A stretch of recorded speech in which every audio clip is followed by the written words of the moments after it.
everyone's got a job they're not a fan of. We're all guilty of it. And for me, wiring.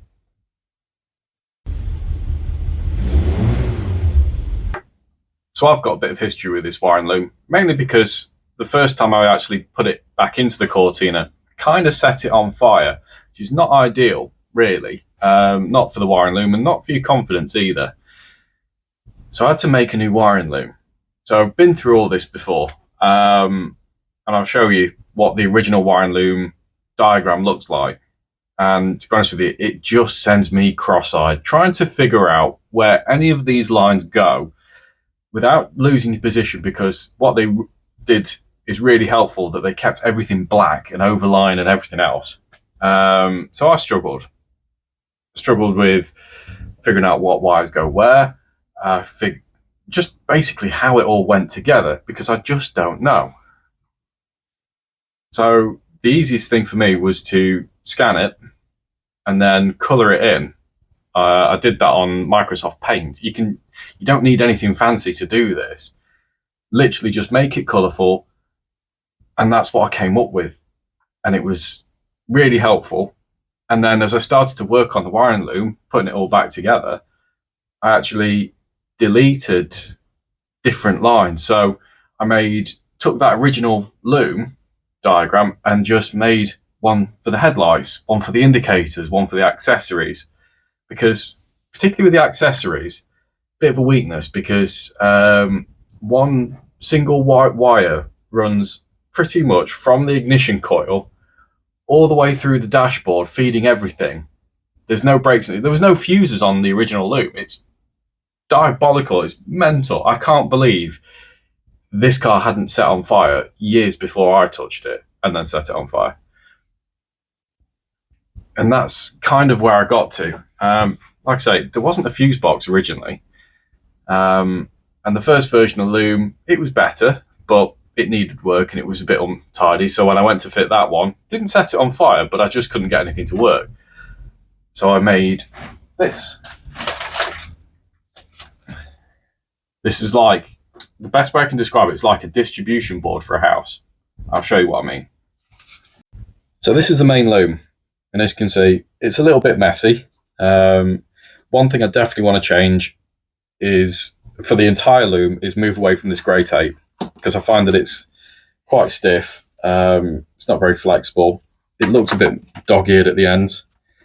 And quite honestly, don't think I need to wrap, particularly the main loom. It doesn't need wrapping as intensely as this. So I'm going to take this off, clean the residue off, and basically renew this, but I'm not entirely sure what with. I think the looms that run down down the inner wings, I'm going to change those to a nylon braid, which is fire resistant. It'll look neater and it won't scratch my inner wings, because I found these have actually scuffed the inner wings more than I realised it would. Yeah. There's a few changes I'll make to the loom as well. So obviously, particularly this plug. So this is the driver's side. So the starter motor is now on the other side. So that will get changed. You've got stuff for the ignition coil. You've got stuff for the oil pressure gauge. And again, that's all getting changed. So that'll be part of the engine loom, which I'll work on after this. And let me see. This is another example of why I want to put a plug on these. So this is for the indicator stalk. You've got to make sure all of these are correctly plugged up. Otherwise, you can get in some right trouble. So I think for the minute, we're done talking about that one. Let's move on to fuse box.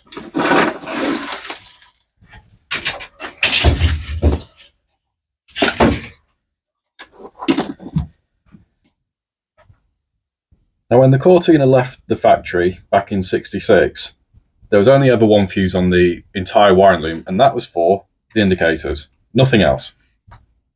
One of the other problems I found is that there's a wire that runs all the way through, as I've discussed earlier, talked about earlier, that was all the live feeds, and that was just a no end of problem. So what I've put here are 2 bus bars. So we've got their battery live and their switch live. So when you a couple of clicks on the ignition barrel, that's when these ones come on. And this is quite cool. It's a modular kit set that I bought from a company called MTA. And you can buy these out and literally just slot in what you want. So that's the wiper relay, which was a late edition. Hazard relay, is it flasher? Indicator, flasher relay. Let me think. Dip beam, main beam, coolant fan, fuel pump, and then 2 spares because I have thought it easier to wire 2 in than go back and think, actually, I need a relay. So the intention for that was like spot lamps for the front or a reverse lamp at the back. And then these come out to these plugs. Now, I am going to change these plugs because they're a little chunky. So again, I've bought some of these which are a bit smaller. Also, whilst I'm doing making some of these changes, I'm going to change the wire length because these all sit in one clump, and it was a bit of a difficult thing to put behind the dash. So I'm going to make some of these a bit longer than others, so you don't end up with this massive chunk of wiring here, a bit like this one. That's for the wipers. So yeah, I think next up I'll get the wiring stripped, or get all the tape off, give it a good clean, and start going for it. Now, it's been a few weeks. You can probably tell the beard's a bit longer. I made a mistake. I actually deleted the footage of me working on the wiring loom, but that's fine because wiring looms generally are pretty boring. Yeah, it's fair enough. Let's be honest. But I have done quite a few bits. Firstly, the GT gauges and the Speedo rev counter dash binnacle now have plugs. Very nice. I did find a replacement indicator stalk. So I've actually rewired that and put that on a plug, which I'm really happy with how that looks. Mainly because the indicator stalk that I bought had no wires on it and I didn't think I could actually do it. And it seems that I can. So I've not damaged the original, which is quite nice. There was one bit I was struggling with though, and that's partly why it's taken so long. And that is these. So this is the original loom plug that would have gone through the bulkhead to the engine bay. Now I did make these, did 3D print some. In fact, I even sold some, which were printed out of a urethane material, and you'd have to push the wire through here, put an end on it, like one of these bullet connectors, and pull it back. And I wasn't really feeling, I think, having spent some time doing these sorts of plugs, that I realised that these can be picked apart, put a new pin on it, a new end on it, if you need to, really easily, whereas these are very tricky. So I've spent quite a bit of time working on this, and I'll show you what I've come up with. So this is the development of it all. So I found the drawing, drew the pins up, started drawing a connector block. This was my first attempt, which was a bit too small. So this is a proper Goldilocks thing. The pin obviously doesn't come through. And the spade connectors that I'm using, I can get that turned around, are too small to even fit. So that one was out. And then this one, unfortunately, overcompensated. So that sits too proud. That was no good. This one we're getting a little bit better. It's not as proud, doesn't sit as proud. The the spade connector does push through slightly, which is not ideal. And eventually, where is it? I've got so many of these. Came up with this. So it's a bit rough around the edges. It was just, this is more about dimensional testing. These can be unpinned, depinned, whatever you want to say. So if you need to change the wire itself, you just put a tool in like this, and you can remove the connector, change the wire, carry on.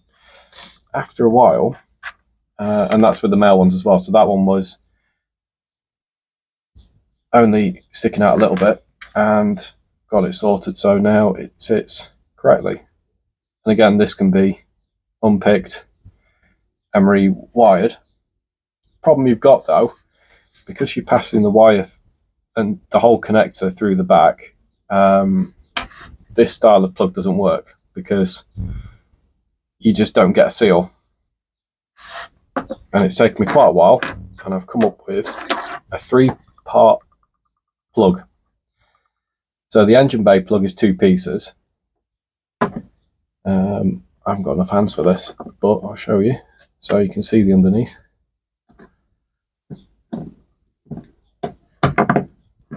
So they fit together. That will be, this side's the cabin side. Obviously the print needs a bit of refinement on my supports. It's just looking a bit nasty. You can see straight through. And on the engine bay side, you would, which I'll show you in a minute when I start wiring this up, you wire it up as you would, and then this, you pass the wires through before you pin the other end, and that will act as a water resistant seal that fits in the original bulkhead position.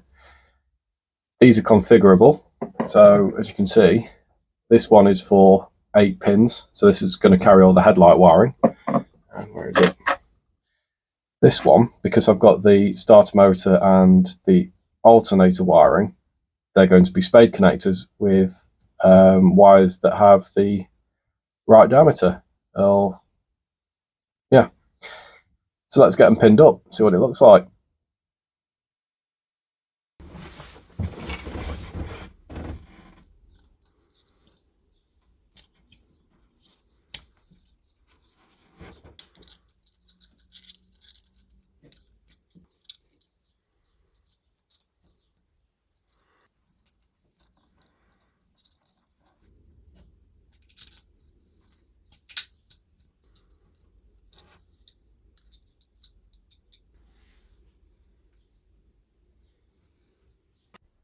So I'm really happy with how it's come out. Now, I know there's a few little bits that I need to add, mainly for the ECU, which has just arrived. So I've got quite a bit of work to do on that. Very excited. I'm also incredibly tired because I've just literally finished watching the Le Mans 24 Hours. It finished like 20 minutes ago. I've had about 3 hours sleep in the last 24 hours. So apologies if I'm forgetting things, skipping over stuff. Probably the reason why I deleted some of the footage. I don't know. Great race though, I had a brilliant time. Now there was one thing that I needed to finish on, and that was in the last episode when I talked about owning the Cortina for 20 years, I set everybody a challenge to win some stickers, because why not? And that was to give me 3 words on how to describe the Cortina. And I'm really thankful for everybody who got involved. There were some really good answers, and I couldn't choose. So I asked my wife, so if you're not happy with the results, please blame her. She will then blame me as appropriate. You know, that's fine. That's how the chain of command works. And she has picked the following 3. So the first one, in no particular order, we've got Neil Somerville. Your happy car. Perfect. Actually does describe how I described it, so I was really good. We've got Andy Mallison with Cortinas are addictive. He's right. You are right. Totally right. I knew it. Sam knew it. And I'd rather have an addiction to Cortinas than escorts. I found that quite funny. And the last one is James Burns, and that is makes people smile, which I also really liked. I was glad that Sam liked it. I didn't push her to do any of these. She's picked them on her own. So please get in touch with me. My email address is below, and just send me an address. I'll send you some stickers out. I'll send you a sticker out, and yeah, that's kind of it. So just want to say thank you for watching.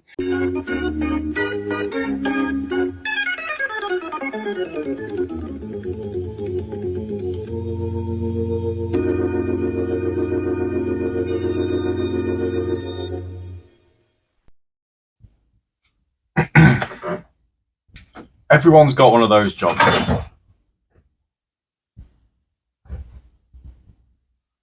Fuck was that?